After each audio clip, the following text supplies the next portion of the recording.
తైలాభిషేక ఆదివారపు ఆరాధన. సమయం ఉదయం 8:30 గంటల నుండి. స్థలం వైస్రాయ్ గార్డెన్స్, జూబ్లీ బస్టాండ్ ఎదురుగా, సికింద్రాబాద్. భీమవరం పరిసర ప్రాంత ప్రజలకు శుభవార్త. ప్రార్థనా శక్తి తైలాభిషేక ఆరాధన ఆగస్టు 29 గురువారం భీమవరం. సమయం ఉదయం 10 గంటల నుండి. స్థలం Nirmaladevi function hall, Juvvalapalem road, Peddamiram, Bhimavaram.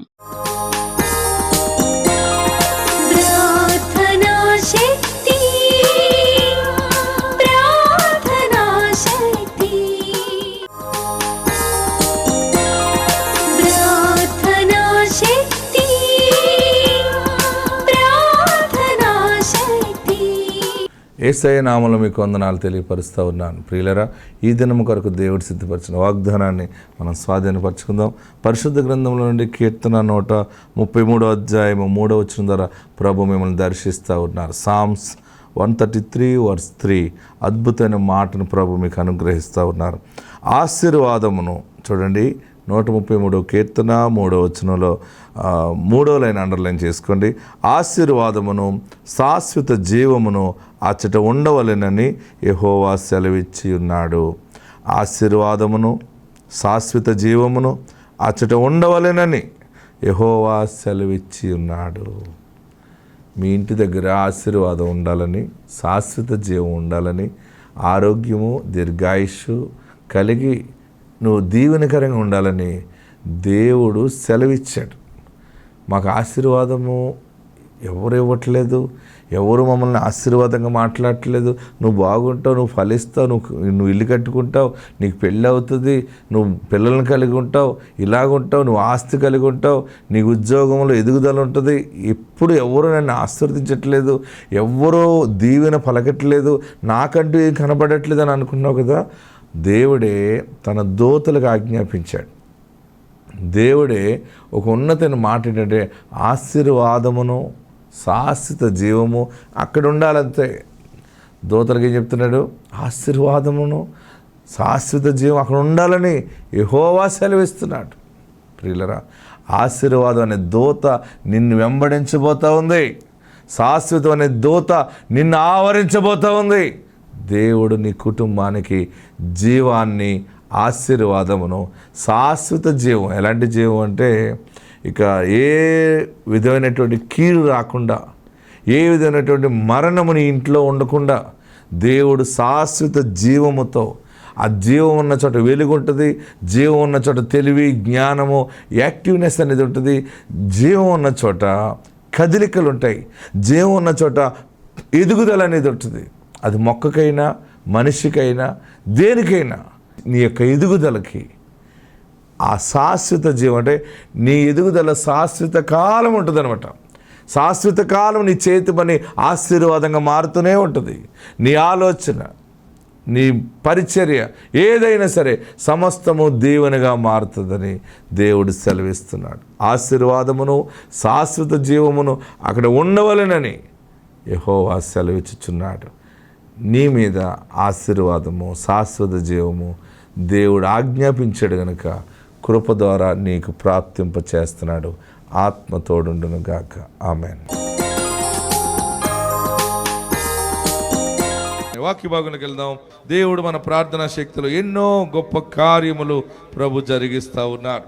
కీర్తన గ్రంథము 28వ అధ్యాయము. ఈ మధ్యకాలంలో ఈ యొక్క కీర్తనలో నుండే కొత్త కోణములో దేవుడు మనతో మాట్లాడుతూ ఉన్నాడు. ఒక్కొక్క మాట, ఒక్కొక్క ప్రసంగముగా, ఒక అంశముగా దేవుడు మనకిస్తూ ఉన్నాడు. ఈరోజు వర్తమానంలోకి వెళ్దాం. 28వ కీర్తన గ్రంథాన్ని మనం ధ్యానం చేద్దాం. యెహోవా, నేను నీకు మొర్ర పెట్టుచున్నాను, నా ఆశ్రయదుర్గమా, మౌనముగా ఉండక నా మనవి ఆలకింపుము. నీవు మౌనముగా ఉండిన యెడల నేను సమాధిలోనికి దిగువారి వలె అగుదును. చూడండి, దావీదు ఎందుకు దేవుని దగ్గర వరం అడిగాడు? ఆ వరం కూడా ఎలాంటి వరం అడుగుతున్నాడైనా?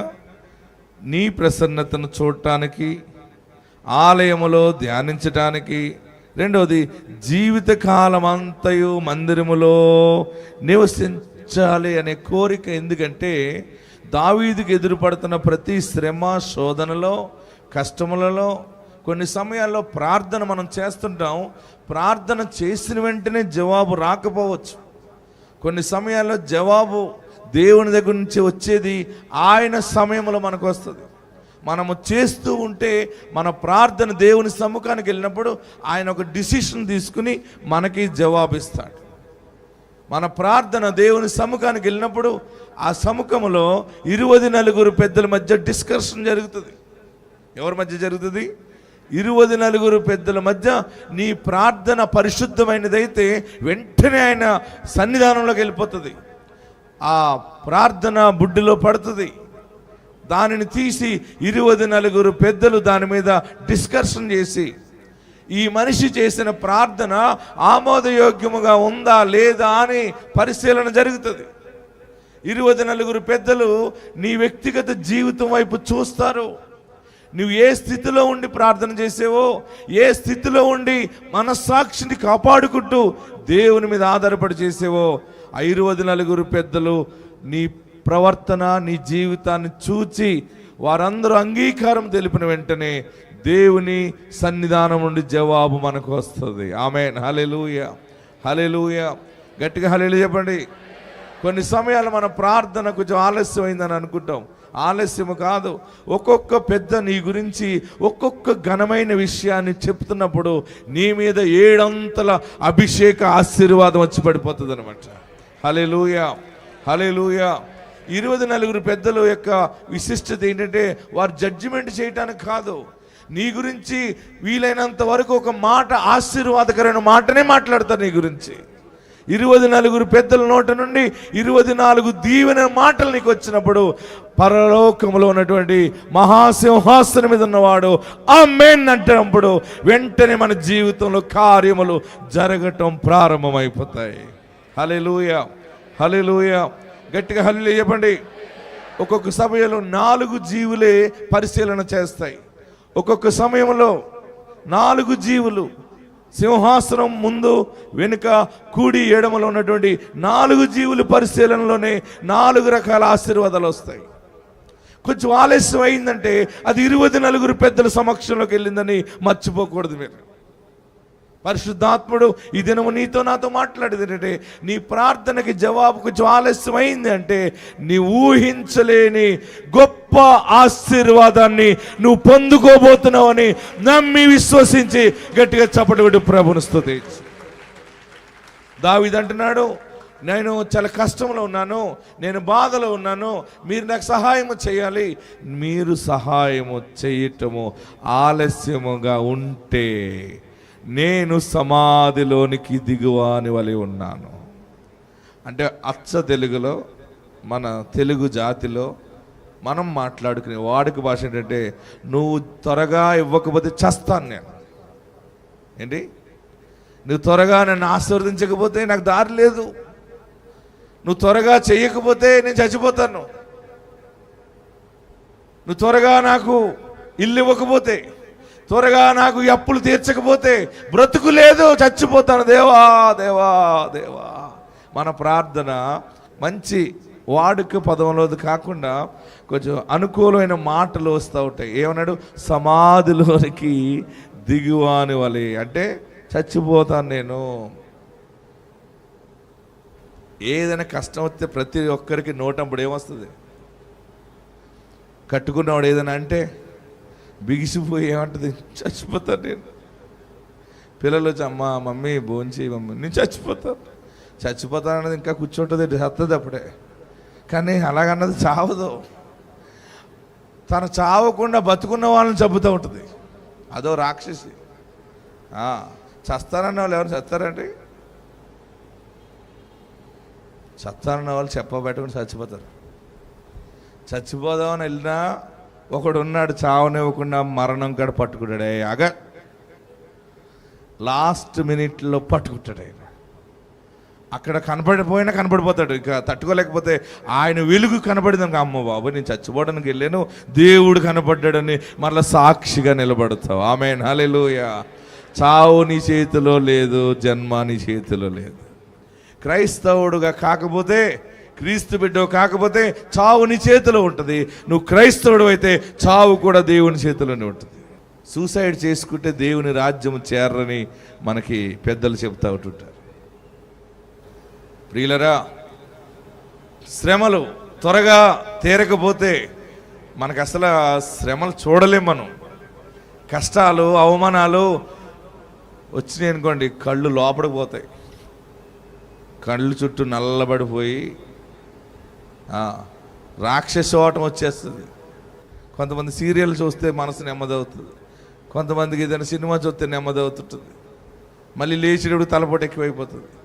ప్రియులరా, త్వరగా జవాబు రాకపోతే అడిగినప్పుడు దేవుడిని అడుగుతాం, ఇది కావాలి బాబా అని. త్వరగా రాలేదంటే మనం అనుకుంటాం దానికి చావే కత్తి, నేను దేవునికి ఇష్టం లేనేమో, నా ప్రార్థన దేవుడి దగ్గరికి వెళ్ళట్లేదేమో. వెళ్ళింది. 24 పెద్దల మధ్య డిస్కషన్ జరుగుతుంది. 24 24 ఓట్లు వేయడం వల్ల నీవు ప్రథమ స్థానంలో ఆశీర్వాదం నీకు వస్తుంది. హల్లెలూయా. ఇంకా గట్టిగా హల్లెలూయా చెప్పండి, ఇంకా గట్టిగా హల్లెలూయా చెప్పండి. ప్రార్థన ఆలకించు వాడొకడున్నాడు. త్వరగా అడిగింది రాకలేదని, ఇంకా ఇల్లు లేదు, ఇంకా దీంట్లోనేనా, ఇంకా పిల్లలు పాస్ అవ్వలేదు, లేకపోతే ఫైనాన్షియల్ ఒకదాని మీద ఒకటి ఎక్కువైపోతుంది, ఇంకా కోడలు రాలేదు. ఏంటి ఏంటి చెప్పాలి గట్టిగా, కోడలు రాలేదు. చూస్తానా కోడల్ని, గుండె అటు ఇటు ఉంటుంది. అల్లుడు ఇంకా రాలేదు. ఎలాంటి వాడు వస్తాడో, బుడబొక్కలోడు వస్తాడా, జ్ఞానమైన వాడు వస్తాడా, కొమ్మదాసులోడు వస్తాడా, ఎలాంటి వాడు వస్తాడో నాకు అర్థం కావట్లేదు.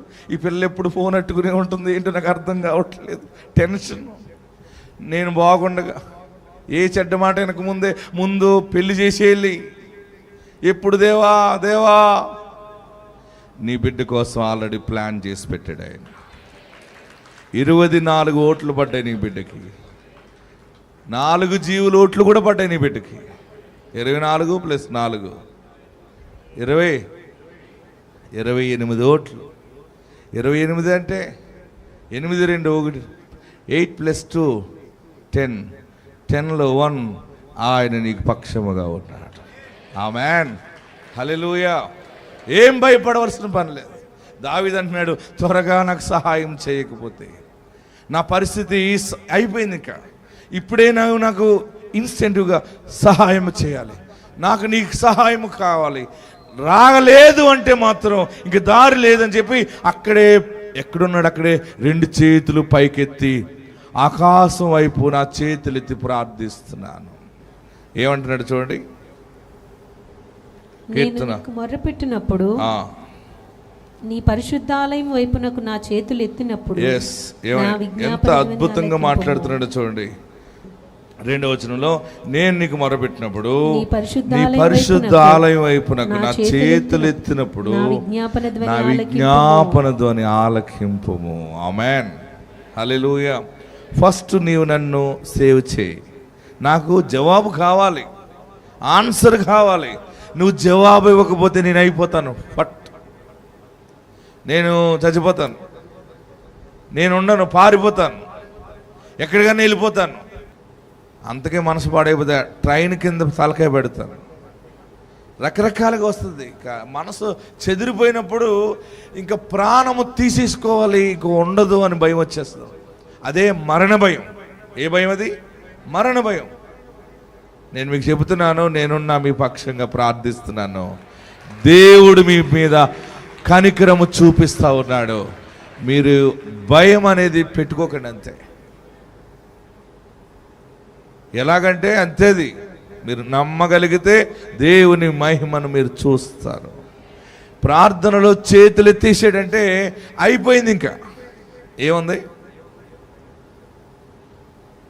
డిపార్ట్మెంట్ వాళ్ళు శత్రువుని పట్టుకోవడానికి వెళ్ళినప్పుడు వెంటనే గన్ షూట్ చేయడానికి పెట్టినప్పుడు వాడు 2 చేతులు పైకి ఎత్తేస్తాడు. అంటే నీకు నేను విరోధముగా ఇంకేది చేయలేను, పారిపోను, చేతులు ఎత్తడంలో ఎన్ని అర్థాలు వస్తాయంటే సరెండర్ అయిపోవడంలో నీవు ఎలా చెప్తే అలా చేస్తాను.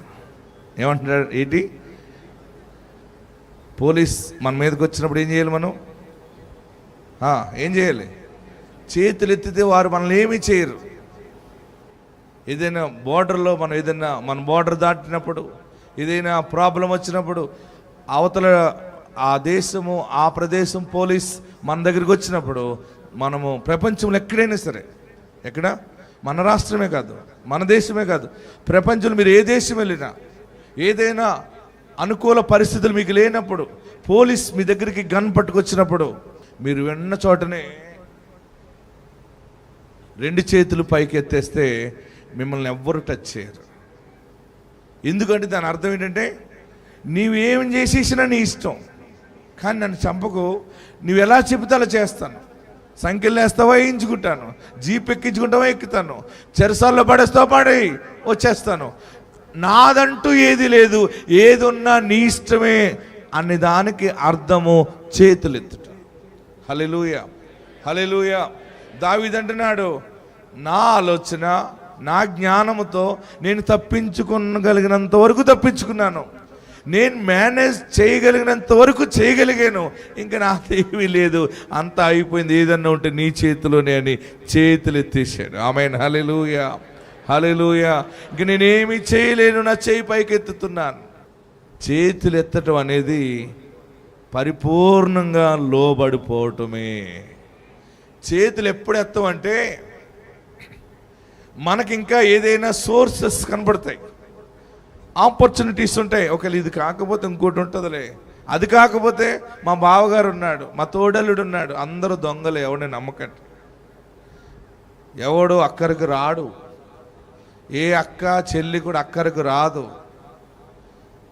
అంతా నా వారేనని ఎంతో సంబరపడగా నట్టనడి సముద్రాన నన్ను ముంచినారు. అక్క చెల్లెలు ఉన్నారు, అందులో అన్నదమ్ములు ఉన్నారు, ఆ బావ బామర్దులు ఉన్నారు, తోడలు, అందరూ కలిసి అంతా నా వారే అని ఎంతో సంబరపడగా నట్టనడి సముద్రాన నన్ను ముంచినారు.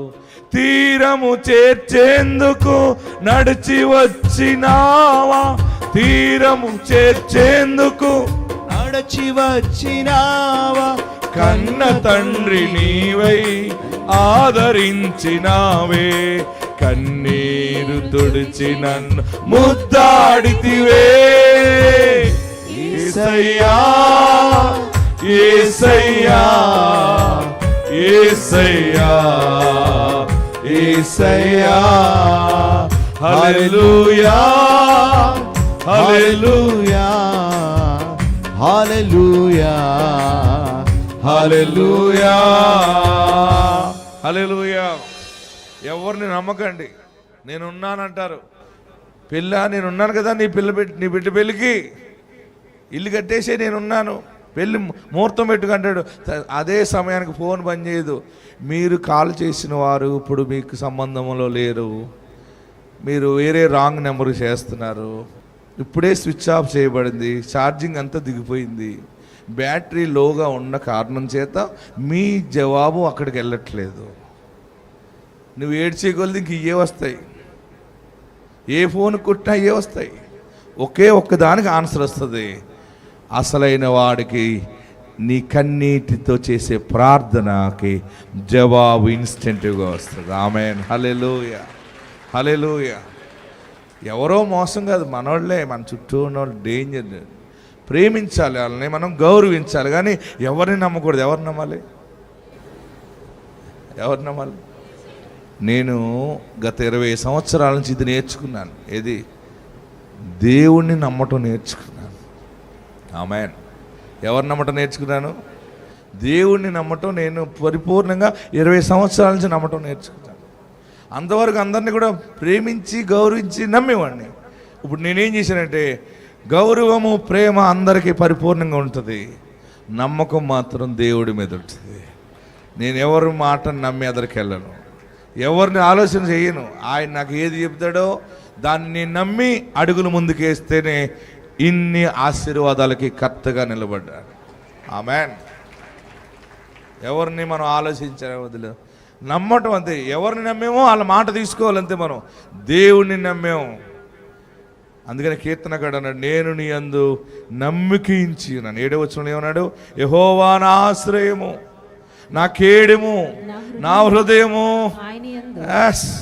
నా ఆయన యందు నమ్మకించను గనుక నాకు సహాయము కలిగెను. మీరు ఎవరిని నమ్మాలి అంటే మీ భార్యకి చెప్పాలి, మీ భర్తకి చెప్పాలి, మనము దేవుణ్ణి నమ్మాలి అనాలి. అంటే నువ్వు నన్ను నమ్మటం కంటే నువ్వు నన్ను దేవుణ్ణి నమ్ము. మనం ఎవరిని నమ్మాలి? దేవుణ్ణి నమ్మాలి. ఆయన నమ్మినప్పుడు మన ఆశ భంగము కానేరదు. వాక్య భాగంలోకి వెళ్దాం.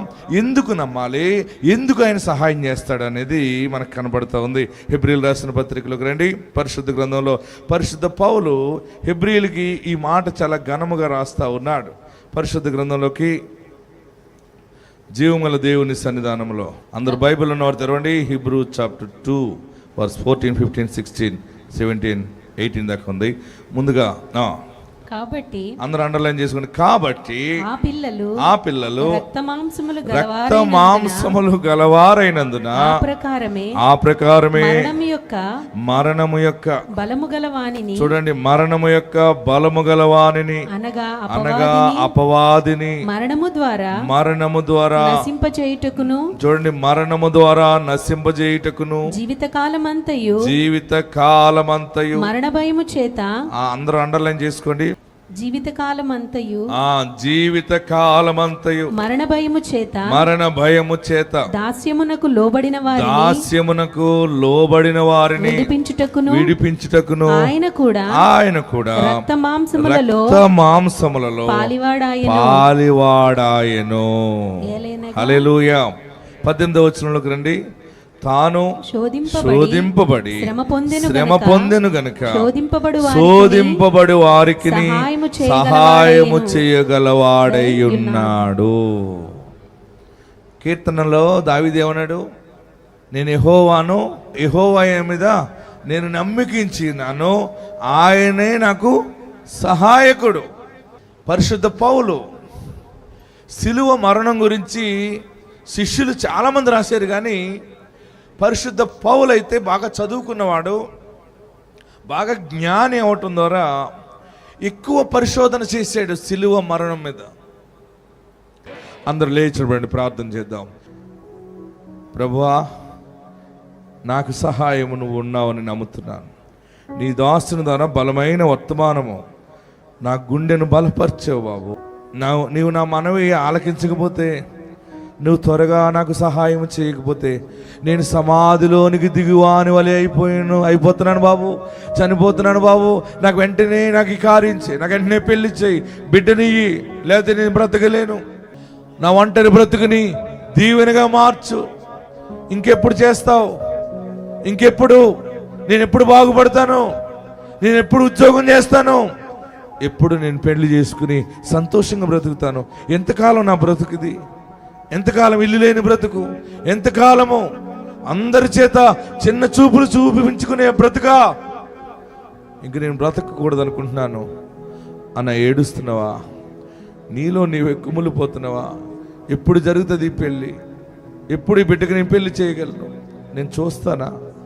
ఏమో, నేను ఏదైనా అయిపోతే అనుకుంటున్నావా? నీవు ఆయన యందు నమ్మకించు. నువ్వు ఆయన యందు నమ్మకించు.